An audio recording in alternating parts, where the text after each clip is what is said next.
Welcome to the moment Japan never saw coming. An island lost in mist coral ridges sharpened like blades beneath the tide, and a plan so audacious it would turn the Pacific War inside out. This is where strategy met the impossible, and the impossible broke. January 31st, 1944, Kwajalein Atoll, Marshall Islands. Engines, hot.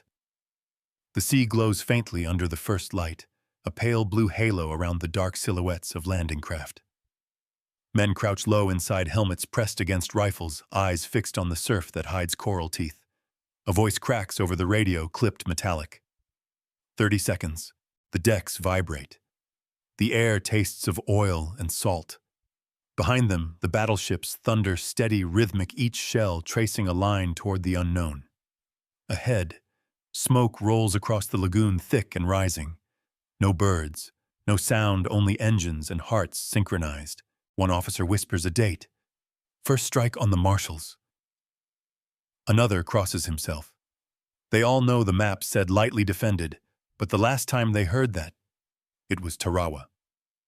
The memory still lingers, bodies against tide, plans shattered on coral reefs. This time everything depends on timing, tide, wind, radio range. Every second misjudged could mean another 100 lost, and yet the order comes through, sharp as steel. Go. Go now. Engines roar. Spray cuts across faces. The horizon swallows them whole. From the decks above, observers mark the time 0930 hours.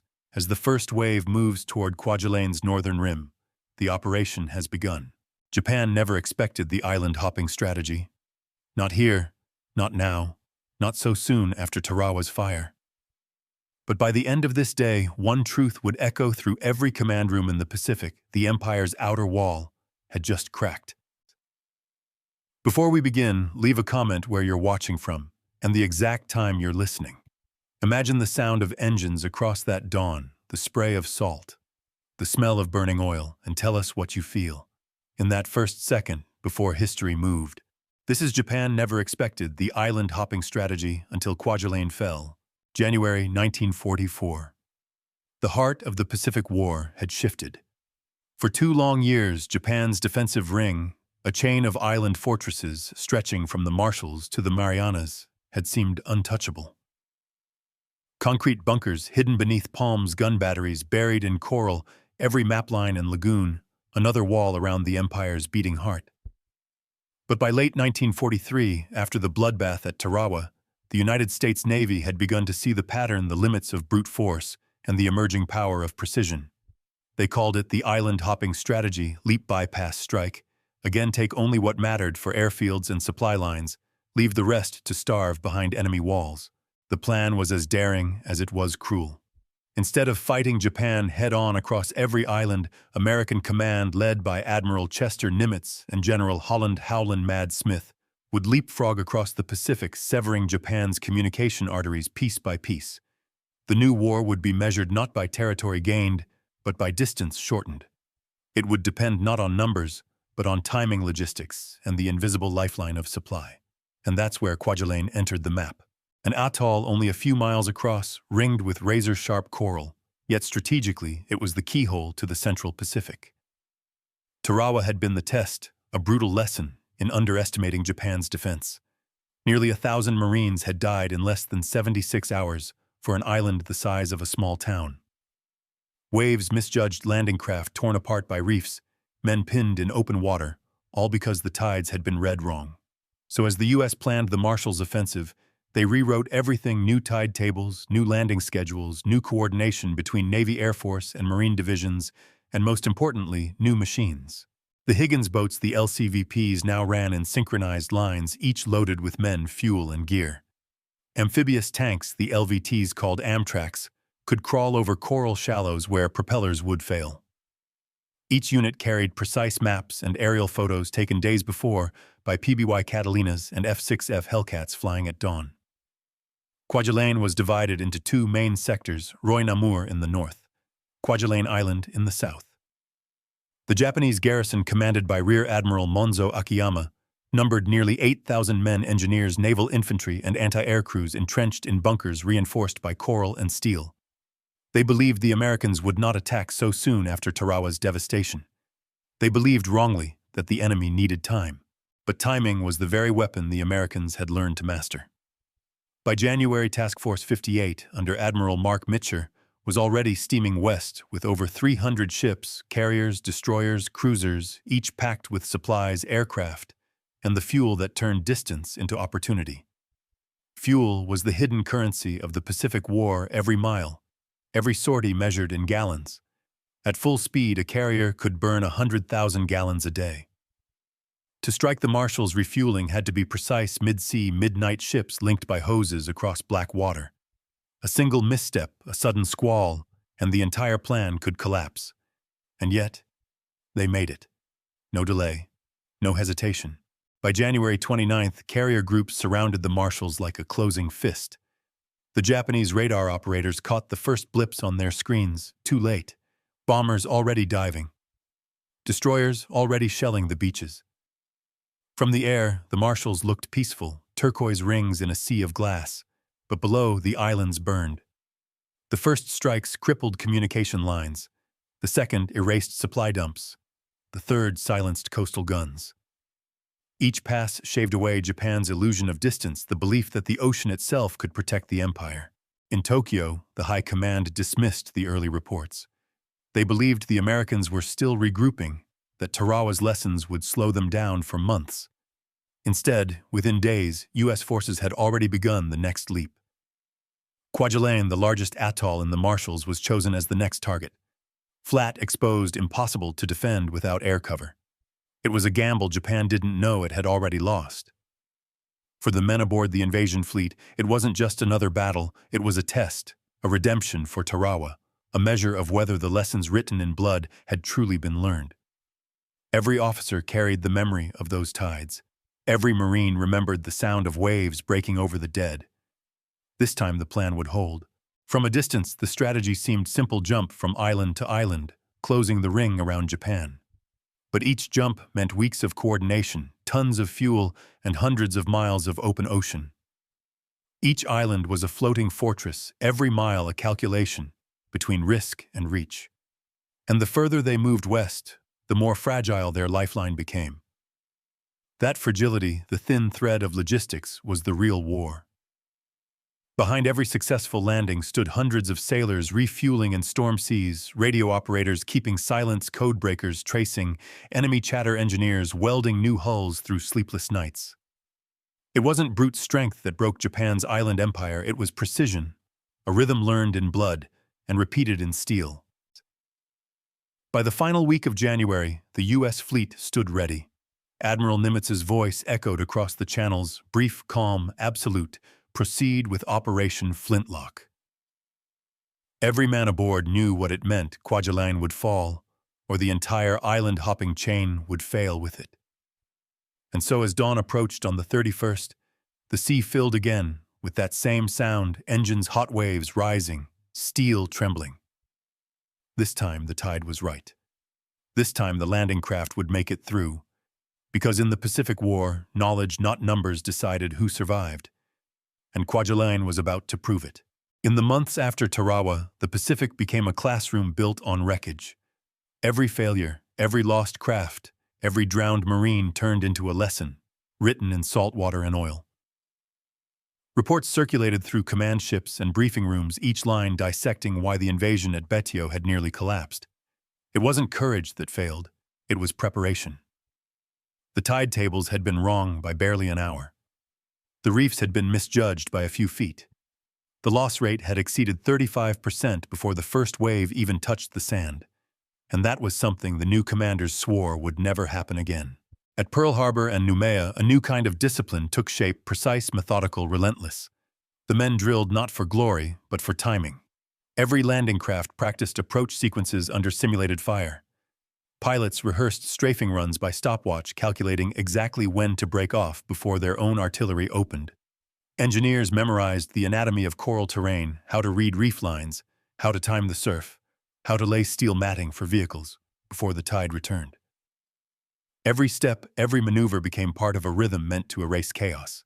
The heart of this preparation lay not in the men, but in the machines they now had to master. Amphibious warfare was still a young science, improvised, experimental, dangerous. The new LVT-2 water buffalo weighed more than 13 tons, carried 24 men, and could crawl at 6 miles per hour across shallows where propellers failed. On land, it was clumsy, armored only against small arms. But in those few critical 100 yards between sea and sand, it was life itself. Mechanics worked without sleep to reinforce their engines, rewire ignition systems, and waterproof every circuit. A single salt leak could silence a motor, leaving 24 men adrift under fire. Fuel became another obsession. Every drop counted, every gallon measured against distance and speed. A fleet like Task Force 58 could burn through 500,000 gallons of fuel in a single day. Tankers had to rendezvous mid-sea with pinpoint precision hoses stretched between ships in the dark. One misplaced wave could snap the line, one mistake could turn both ships into fire. And yet, through repetition and cold precision, the crews learned to do it blindfolded. They trained until instinct replaced fear, until the rhythm of the pumps and the hum of the engines became as natural as breath. At Camp Tarawa in Hawaii, the 4th Marine Division rebuilt itself from the ground up. Replacements were trained in live-fire beach assaults, demolitions, and night navigation. They studied enemy bunkers built from captured blueprints and practiced with flamethrowers against concrete mock-ups. The instructors didn't sugarcoat what was coming. You'll hit coral. You'll hit steel. You'll hit men who won't stop firing.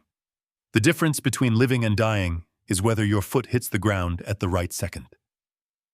The words stuck, half prayer, half warning.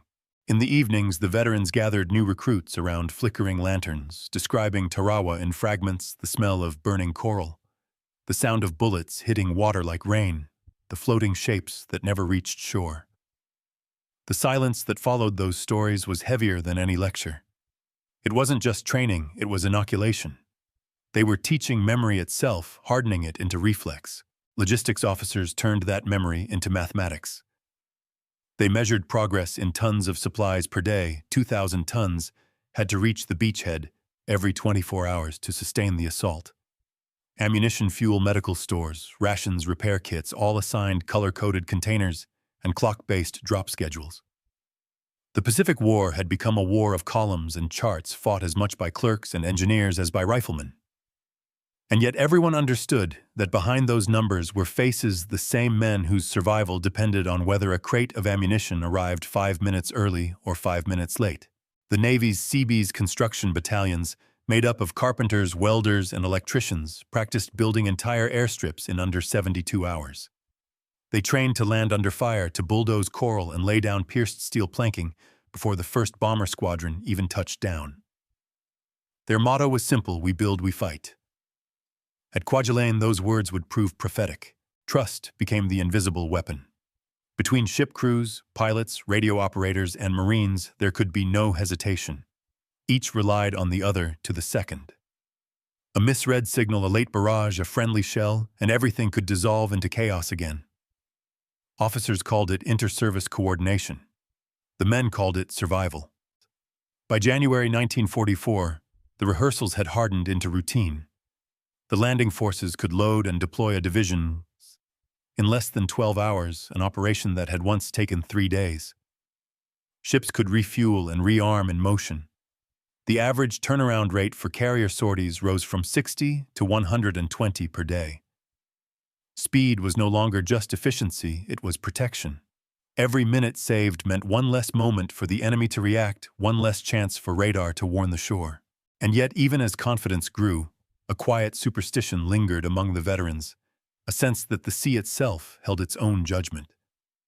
Many carried relics from Tarawa, a shell casing, a torn patch, a name carved into a rifle stock, reminders of what precision could not guarantee. The officers spoke of discipline, but the men knew that discipline alone could not command the ocean. Still, when the final briefings came, they stood ready, maps unfolded, timetables locked in, radios tuned to silence. From the admiral down to the youngest private, everyone knew their role in the machinery of the next assault. The fleet had become an organism, every engine, every breath synchronized. The failures of Tarawa had been burned away in drills and duty. What remained was a kind of cold faith, not in victory, but in execution. As the carriers turned west, the last rays of sunlight slid over decks lined with aircraft, each painted with a number and a name. Pilots checked their watches. Mechanics sealed fuel lines. On the horizon, the marshals waited silent, unknowing. The men aboard did not speak of destiny or revenge. They spoke only of distance timing and the promise that this time, the sea would not take them first. Dawn, January 31st. 1944. The horizon burned silver against the low clouds. The ocean, calm and wide, hid 1,000 moving parts, the fleet arrayed in perfect geometry. 97 ships stretching across the atoll's edge. From the carrier's aircraft launched in timed intervals, their engines shattering the silence that had ruled these islands for centuries. Pilots checked compasses, confirmed radio codes, and dove through sheets of rising vapor. Below the landing, waves gathered an armada of steel insects crawling toward coral teeth. The lagoon at Kwajalein was deceptive, a turquoise mirror that hid the jagged reef beneath. It was shallow, treacherous, and scattered with wrecks from Japanese patrol craft sunk days before. The first wave of LVTs hit the reef at 09:30 hours, engines straining against coral. Some made it through, others broke apart in the surf. Behind them, destroyers opened fire, hundreds of 5-inch shells striking the beach in mechanical rhythm. Plumes of smoke rose like walls. Over the radio came a voice half lost in static. Wave 1 has contact, heavy resistance on Red 1. On the command ship, Rocky Mount, Admiral Turner listened without expression. The plan demanded precision, Red 1, Red 2, Red 3, each beach assigned to a company, each minute synchronized. But war never obeys the clock. A shift in current, a line of smoke drifting across the markers, and whole units landed 50 yards off target. Within seconds, order met chaos. The Japanese had been silent through the bombardment, their guns buried deep in reinforced coral bunkers connected by tunnels. When the first Marines reached the shallows, the stillness broke. Machine guns opened from hidden embrasures, cutting through surf and sand. The Amtraks became easy silhouettes, iron hulks crawling toward invisible fire. One was hit squarely. Its turret ripped open. Another stalled on the reef, half submerged. Men leapt into waist-deep water, pulling rifles over their heads. All stations, this is Able 2. We're pinned, grid 43 north by 21 east. Request naval fire over. The reply came seconds later, calm and exact. Fire support inbound 20 seconds. The sea behind them erupted, the destroyer Ringgold turning its guns inland, walking shells across the enemy positions. The radio clicked again, Able 2 rounds on target. Advance. Every foot of sand was measured in blood. The beach at Kwajalein was barely 200 yards deep, yet it took 4 hours to cross. Mortar teams dug shallow craters and used wrecked LVTs as cover. Snipers fired from half-collapsed palm trees, their scopes flashing in the haze. At 1100, the first tanks came ashore, M4 Shermans fitted with snorkels, their treads biting through the coral. They fired point-blank at bunkers barely visible through smoke. Each shell sent up fountains of dirt and steel. The heat was unbearable. The sand fused to boots. The air carried the tang of cordite salt and fuel. Communications began to fragment, lines jammed by overlapping frequencies. On board the flagship, operators switched channels in frantic sequence. Company Baker status, silence. Charlie 5, report, red. 2 static, repeat, red. 2 status, then a crackle. Baker advancing 100 yards in enemy still active, casualties, heavy. By midday, the Americans had established a thin foothold. Engineers cleared lanes through minefields with Bangalore torpedoes, detonations, throwing sand high into the air. Behind them, medics moved in pairs, dragging wounded through the surf. Overhead, F-6F Hellcats strafed inland trenches. The Japanese defenders fought with disciplined fury, no movement, no retreat. They had turned the island into a lattice of interlocking fire. At 13:30, a turning point came. An air observer aboard USS Enterprise noticed a lull. The central blockhouses had gone silent.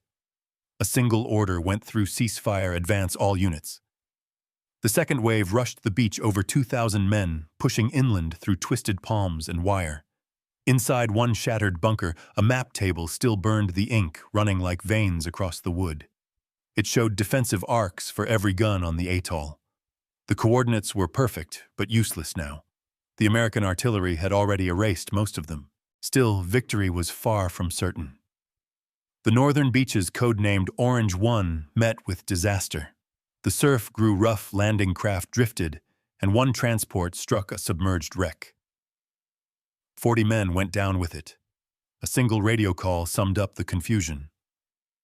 "We're off course. We're in the lagoon, not the beach. Repeat. We are in the lagoon." It took 2 hours to reorganize.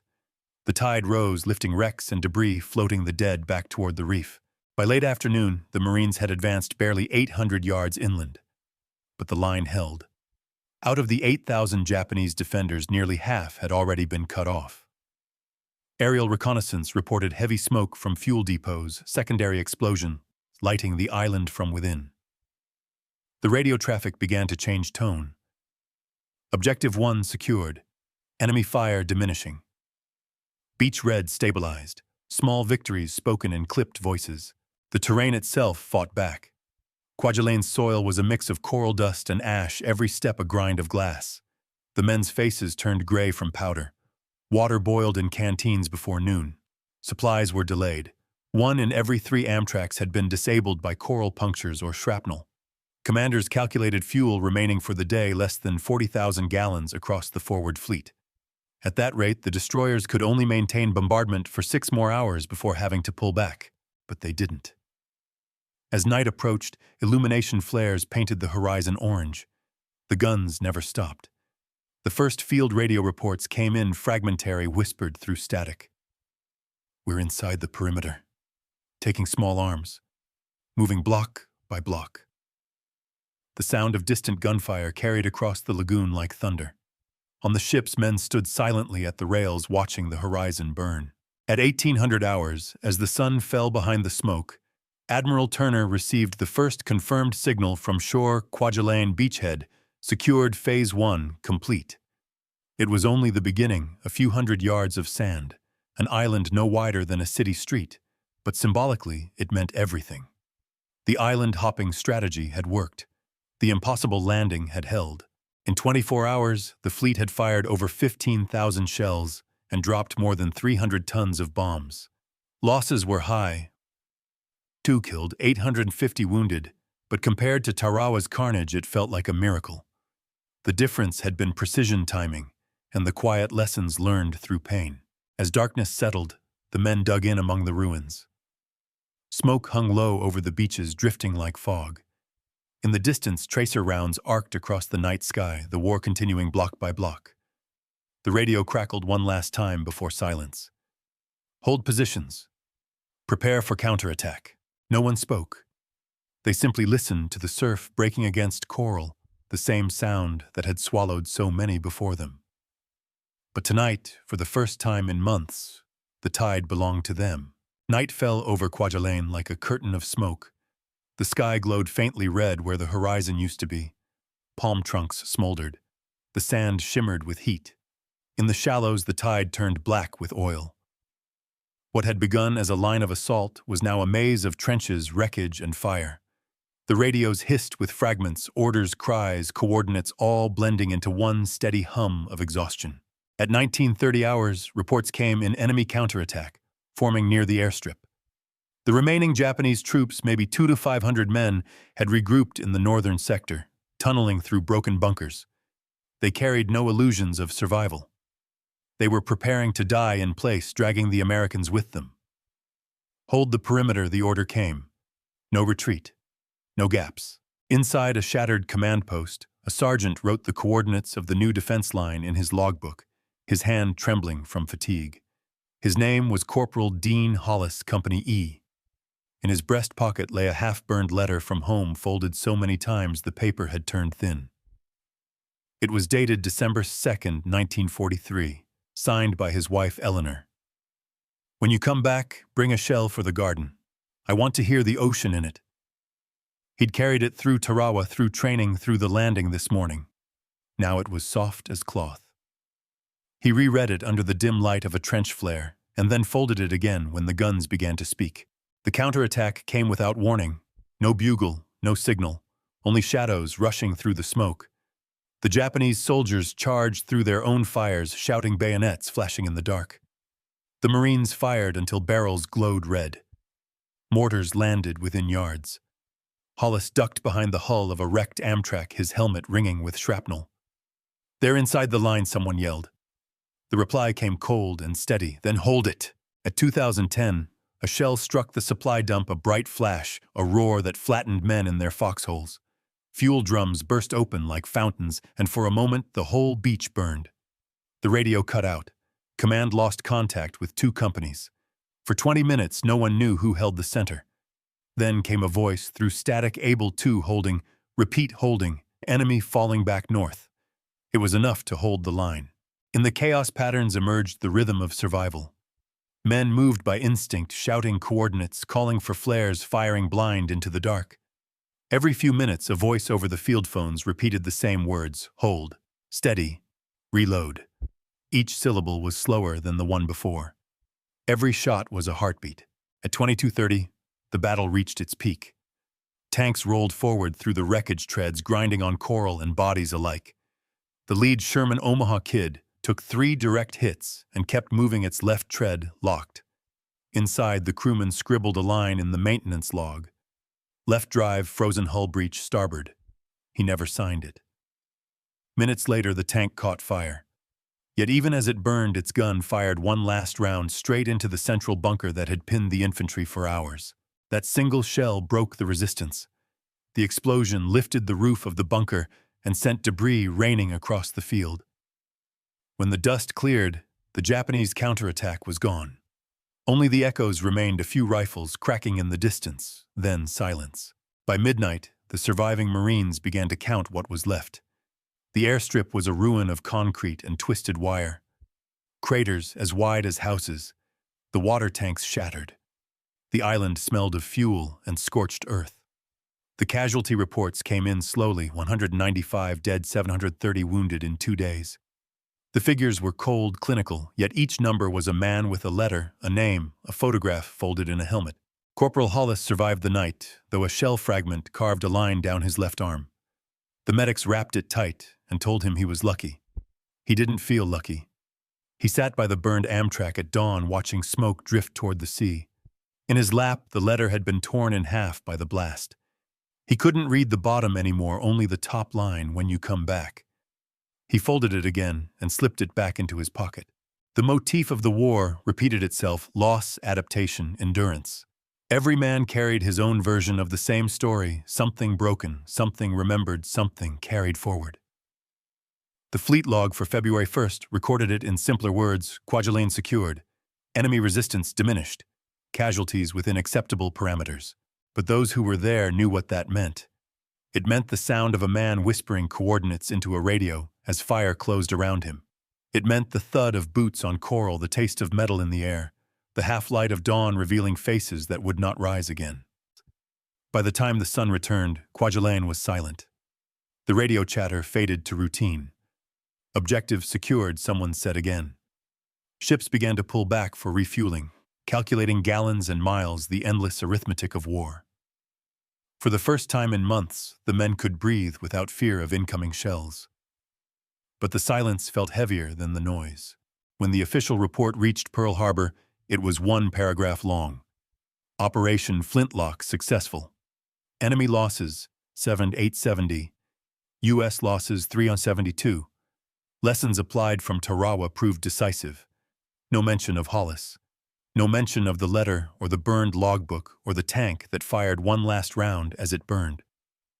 Those belonged to memory, the kind that doesn't make it into history, but keeps its own quiet record beneath the surface. The battle for Kwajalein ended before dawn on February 2nd. The island lay flattened, stripped of every tree, every structure, every shadow. And yet, amid that silence, one truth held steady: the war was moving faster now. The machine had learned to run. And behind every victory, there would always be a scar. When the guns finally fell silent over Kwajalein, the island was no longer an island. It was a wound. The air still shimmered from the heat of burning fuel. The lagoon glowed faintly with oil slicks stretching toward the horizon. What had once been coral and palm became a landscape of ash and steel littered with helmets, shell casings, and the debris of machines that had outlived their operators. The war moved quickly, but the silence always arrived slow. By dawn on February 2nd, The last pockets of resistance were gone.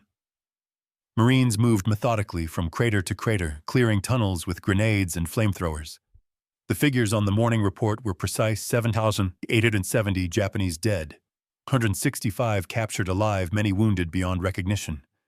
American losses stood at 372 killed, wounded. For every 100 yards gained, 20 men had fallen. The numbers, clean on paper, did little to describe what it had cost to draw them. The engineers came next. Within hours, Seabees were already at work clearing debris, grading the airstrip, and marking unexploded ordnance with red flags. The goal was simple: turn ruin into utility. By February 5th, Kwajalein's main runway was functional.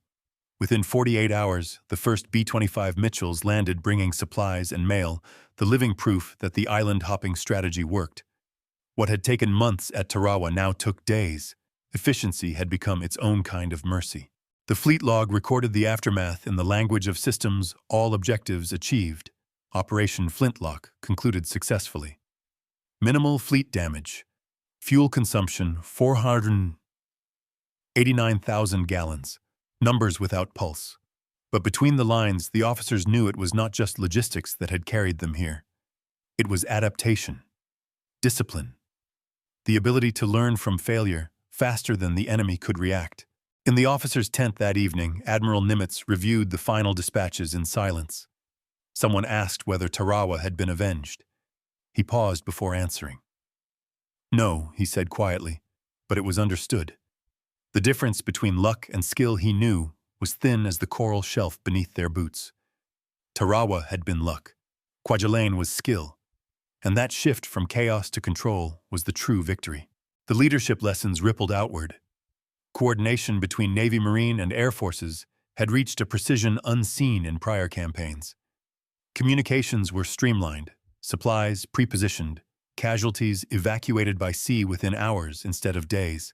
Every movement, every repair, every gallon of fuel had been planned backward from the future, from the islands not yet taken. But even amid the celebration, quiet truths persisted. Men cleaned rifles that would never again be fired, rebuilt tents on ground still warm from bombardment, and wrote letters home on stationery, mottled with sand. In one of those letters, Corporal Dean Hollis, his arm bandaged his uniform. Scorched, wrote simply, "We learned the tide." He didn't elaborate. He didn't need to. Those 3 words captured everything that had changed between Tarawa and Kwajalein, the mastery of the element that had once swallowed them whole. By the end of February, Kwajalein became a forward base for the next leap, Eniwetok, then the Marianas, then Saipan. The rhythm was set: strike, build, move, repeat. Each victory depended on the last, a chain of precision drawn across the Pacific. Yet for those who fought there, Kwajalein was never just a stepping stone. It was the first time the United States had pierced the inner wall of the Japanese Empire, a moment when the abstract idea of momentum became tangible, visible, irreversible. In the months that followed, veterans would describe the battle with a strange calm, not as triumph, but as a turning. The lesson was not how to win, but how to endure, how to learn from what nearly destroyed them. In that endurance lay the shape of modern warfare: adaptability over pride, calculation over bravado, the relentless study of what had gone wrong until it no longer could. As the fleet sailed westward, a single line was entered into the operational summary: Kwajalein secured. Momentum sustained. It read like a footnote, but it marked a hinge in the Pacific War. The island-hopping strategy had proven itself not in theory, but in the rhythm of tides, machines, and men. And that was why Kwajalein mattered, not for the ground it claimed, but for the lesson it taught, that in war survival belongs not to the strongest, but to those who learn fastest. In the years that followed, Kwajalein faded from the headlines, a name buried among 1,000 others in the long geography of the Pacific War. Yet for the men who had lived it, and for the doctrine that rose from it, the island never truly disappeared. What was learned on those coral shores reshaped how nations fought, how they planned, and how they remembered. After the war, military academies studied the campaign not as a story of conquest, but as a blueprint. Kwajalein marked the first true test of amphibious coordination: sea, air, and land moving in rhythm rather than in sequence. Every landing that came after Saipan, Peleliu, Iwo Jima, Okinawa carried its DNA. Commanders called it the Kwajalein model. It meant precision through partnership speed, through planning and survival, through adaptation. It was war as engineering human discipline synchronized with mechanical timing. The lessons outlasted the war itself. When the Cold War began, the same lagoon that once echoed with artillery became a launch site for missiles and radar, the U.S. Army Kwajalein Atoll Range. The coral that had once torn landing craft apart now anchored instruments that tracked objects in orbit. The island became a strange monument to the future, a reminder that the same ground that witnessed destruction could also host discovery. The Pacific turned from battlefield to laboratory. But for the veterans who returned decades later, the memories had not changed. Many found the beaches unrecognizable, covered in radar domes, fenced with wire, silent but humming with electricity. Yet beneath the new machinery, traces remained. Rusted Amtraks still lay half-buried in the sand. Dog tags, belt buckles, fragments of helmets still surfaced after storms. The ocean, indifferent and precise, continued to give back what it once claimed. History remembered Kwajalein as a victory of logistics. But within that victory lay quieter truths. It was a battle won not by heroism alone, but by the willingness to confront failure, to learn, and to rebuild with purpose. The U.S. commanders who planned it never called it perfect. They called it necessary. The difference mattered, because necessity, not glory, is what drives endurance. Today, when historians trace the evolution of modern warfare, from precision strikes to coordinated systems, Kwajalein stands as the inflection point. It proved that information timing and logistics could outweigh fortifications and numbers. It showed that the rhythm of war could be rewritten from chaos to order, from instinct to calculation. And in doing so, it changed not only how battles were fought, but how nations prepared for peace. Yet beyond the maps and doctrines there lingers a human echo. The letters written in the pauses between bombardments. The log entries scrawled in grease and sweat. The fragments of memory carried home by men who never spoke of them again. They are the real record, the one that outlives strategy, the one that breathes inside archives and family boxes alike. If you visit Kwajalein today, you'll find the ocean as calm as it was before the war, blue, endless, deceptive. You might not see the outlines of trenches beneath the tide, or the ghosts of ships below the reef. But history lingers in the undertow, in the way the light bends through shallow water, in the way silence still seems to hold its breath before dawn. And that is why it matters now, not only as a chapter of victory, but as a study in endurance, in human precision, in the fragile link between knowledge and survival. Every generation rediscovers this truth: history is not a weapon. It is a warning written in salt. This was Japan never expected the island-hopping strategy until Kwajalein fell. Subscribe for archival-based stories, evidence over sensationalism, memory over myth. Because the past is never silent. It only waits for those willing to listen.